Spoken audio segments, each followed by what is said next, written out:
कबीर दास 15वीं सदी के प्रसिद्ध भारतीय कवि थे। कबीर के धर्म में विभिन्न विचार का मिश्रण था।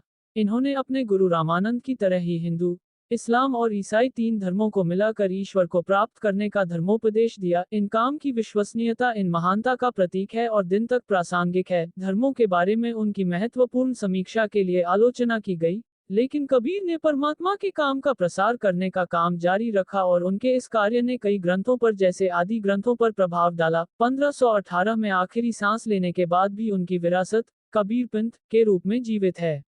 15वीं सदी ने कबीर के रूप में एक ऐसे रहस्यवादी सूफी कवि व संत को देखा जो धर्म, समाज और राजनीतिक दर्शन शास्त्र पर प्रभाव डालता है, जिसका प्रभाव आज तक दिखाई देता है।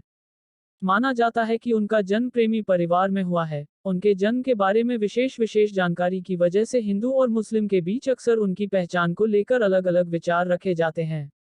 भारत में सबसे प्रसिद्ध कवि और सबसे उद्धत लेखक कबीर ने अपने जीवन काल में 1498-1518 के दौरान प्रभावशाली कविताएं बनाई, जिसका प्रभाव भक्ति आंदोलन पड़ा और उनके छंदों का उल्लेख सिख धर्म के आदि ग्रंथ में भी अभिलेखित है। कबीर भक्ति काल के कवि व संत स्वामी रामानंद एक ऐसा व्यक्ति जिसका लक्ष्य इस्लाम, ईसाई धर्म और ब्राह्मण के सिद्धांतों को मिश्रित करना था, के शिष्य बन गए। इसलिए कबीर की कविताएं उनके गुरु के विचार के विलय का एक प्रतिबिंब है और शैली में काल्पनिक स्थानीय भाषा की मान्यता है। शैली में स्थानीय भाषा का प्रयोग किया गया है। जीवन की घोषणा व ईश्वर के प्रति श्रद्धा पर केंद्रित का समय हिंदी, अवधी, ब्रज और भोजपुरी बोलियों का प्रयोग किया गया है।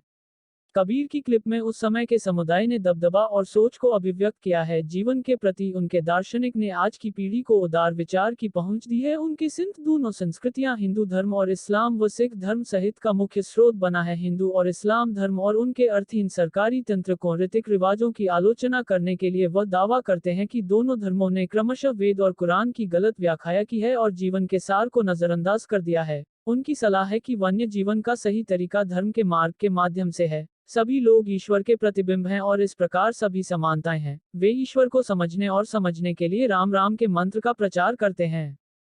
दोनों धर्मों हिंदू और इस्लाम का ग्रेविटास से जुड़े हुए कबीर अपने कथन के लिए लड़े, हालांकि लड़के दोनों संप्रदायों द्वारा धमकाया गया। कबीर ने धर्म सिद्धांतों में जीवात्मा और परमात्मा को संगठित किया और उनकी राय के अनुसार इन दोनों की एकता के साथ ही मोक्ष को प्राप्त किया जा सकता है। कबीर द्वारा रचित ज्ञान के वचनबद्ध घुमाव को उनके झूलों द्वारा वाणी कहा गया, जिसमें दोहे श्लोक थे और इन्हें वास्तविकता का प्रमाण माना जाता था। कबीर की विरासत को कबीरपंथ के माध्यम से जीवित रखा गया, जिसे धार्मिक संप्रदायों और सदस्यों द्वारा पहचान मिली, जिसे कबीरपंथी कहा जाता है। शास्त्रीय ग्रंथ इस प्रकार हैं: कबीर बीजक, कबीर परछाई, आदि ग्रंथ और कबीर ग्रंथावली। धर्ता रूप से उनके काम में अभिव्यक्ति और रहस्यमय भावना और व्यापक भ्रांति के रूप में धर्मों का प्रतीक की सहजता है। हालांकि कबीर की उनके दोहों में महिलाओं के प्रति बयान के लिए आलोचना की गई थी। यह तर्क दिया गया है कि कबीर के संबंध में दोहरा व्याख्या है और इसलिए इनमें अंतर हो सकता है। कबीर ने अपने जीवन काल का अधिक समय के लिए रूढ़िवादी और ये बताया है कि वाराणसी विशाल हिंदू पुजारियों के प्रभाव का केंद्र था। उनकी पारंपरिक परंपराओं को कम आंकाने के लिए उनकी बहुत आलोचना की गई थी। लड़के 1495 में लगभग 60 वर्ष की आयु में वाराणसी से बाहर निकाल दिए गए। उसके बाद वह अपने यात्रियों के साथ उत्तरी भारत की ओर चले गए और निर्वासन का जीवन व्यतीत किया। प्राप्त जानकारी के अनुसार वे 1518 में खोई हुई सांसें घाट के निकट मगहर में ली।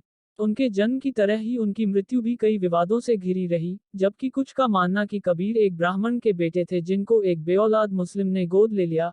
आम राय यह है कि वह एक मुस्लिम परिवार में पैदा हुए थे। दोनों धर्मों के सूक्ष्म विचार के प्रचार के कारण उनके मतदाताओं के बीच उनके अंतिम संस्कार को लेकर बहस हुई। पौराणिक कथाओं के अनुसार उनके मृत शरीर के ऊपर के फूल मिले थे और मुस्लिम ने ऐसे ही पौधों को चिपकाया, जबकि हिंदुओं ने उन फूलों का अंतिम संस्कार किया।